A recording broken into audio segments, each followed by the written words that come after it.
Hello to the widget testing demo. Alright, so first of all we have created a mock calculation service, which extends the mock and implements the service itself. It is only necessary to create our subject widget that we have down here.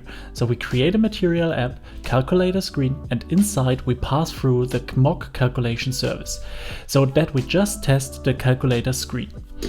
Up here we can see now we have the main with a group, and here's a tested widget. And the fantastic thing about that is we receive a widget tester.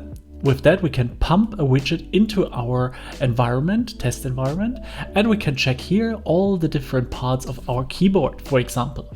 The second part here, also here we test our things with test widgets and we get a tester. Additionally, we have the different tabs and at least we expect the result. Now the last part is a very spicy one. We have here the golden file matcher, which is nothing else than a snapshot testing from other technologies. So we create a PNG file, and this PNG file represents our application in that area. Let us delete this file now.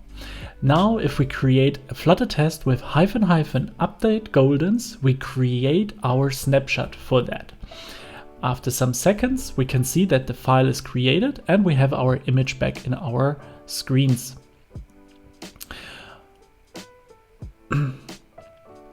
Okay, so let's change something inside of the screen and see what happens. Now that we have changed something, let's see what the test is showing us. Oh, some tests is failed with the exception of should render correctly. And if we take another look inside of the screen folder, we can see now that we created different failure objects, and they directly show us which part of the application doesn't look exact like before. With that, we have a perfect framework to test our application and check for snapshots. That makes it super perfect to use for every Flutter developer.